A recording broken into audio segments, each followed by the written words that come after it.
എന്റെ മുമ്പിൽ ഈ സദസ് കാണുമ്പോൾ സദസ്സിന്റെ എണ്ണം കൊണ്ടല്ല ഞാൻ ആവേശം കൊള്ളുന്നത്.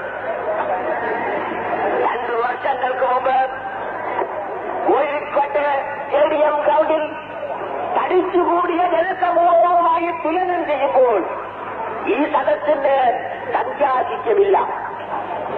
എന്നാൽ ഈ സദസ്സിലിരിക്കുന്നത് മുസ്ലിം സമുദായത്തിന്റെ നാളെയുടെ വാഗ്ദാനങ്ങളാണ് എന്നത് എനിക്ക് പ്രത്യേകമായ ആവേശം നൽകുന്നു. എന്തൊരു ആനന്ദമാണ് ഇപ്പോഴുള്ളത്.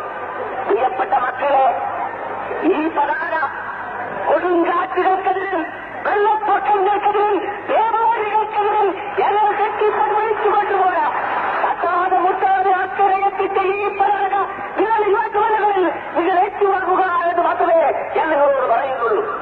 സുഹൃത്തുക്കളെ, നിങ്ങൾ ആരുടെയും അടിമകളാകരുത്, നിങ്ങൾ ആരുടെയും വേദവെട്ടികളാകരുത്, നിങ്ങൾ ആരുടെയും വെള്ളംപോരികളാകരുത്.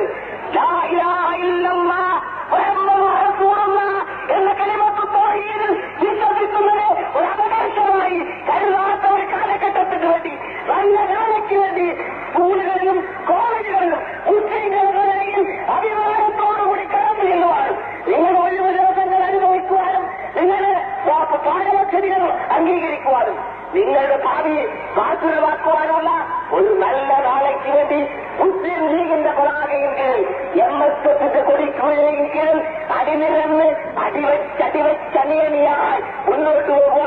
നിങ്ങൾ അങ്ങനെ മുന്നോട്ട് പോകുന്നത് കാണുമ്പോൾ പോകുന്ന തലമുറയുടെ പ്രതിനിധിയായ ഞങ്ങൾ, അനേകം സംഗതികൾ കണ്ട ഞങ്ങൾ വാസ്തവത്തിൽ ആനന്ദ തുല്യരാകും.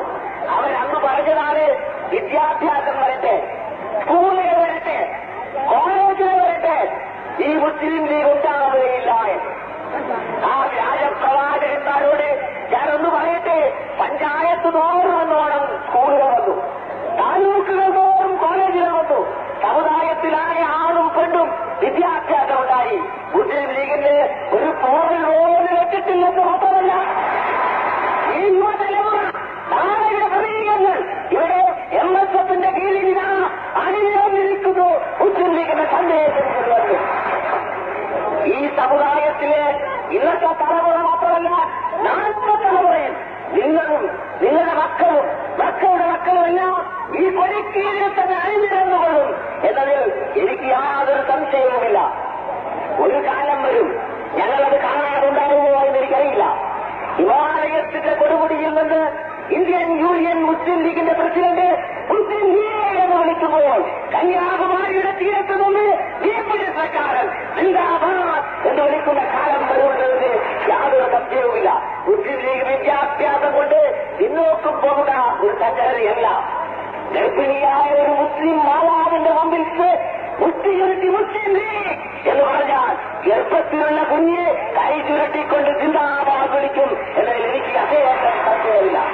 ആ സംഘടന വാസ്തവത്തിൽ നിങ്ങൾ വിചാരിച്ചതുപോലെയാണ്. അതിന് കാരണമുണ്ട്. ഞങ്ങളിപ്പോ വരുന്നത് ഈ പോയിപ്പോകുന്ന തലമുറയ്ക്ക് വേണ്ടിയല്ല, ഈ യുവതലമുറയ്ക്ക് വേണ്ടിയാണ്. നിങ്ങൾക്ക് ഉദ്യോഗം ലഭിക്കാൻ, നിങ്ങൾക്ക് സ്ഥാനമാനങ്ങൾ ലഭിക്കാൻ, നിങ്ങൾക്ക് പദവികൾ ലഭിക്കാൻ, നിങ്ങൾ ഉയർന്നു വരാൻ, നിങ്ങൾ അഭിമാനമുള്ള പൗരന്മാരാകാൻ വേണ്ടിയാണ് മുസ്ലിം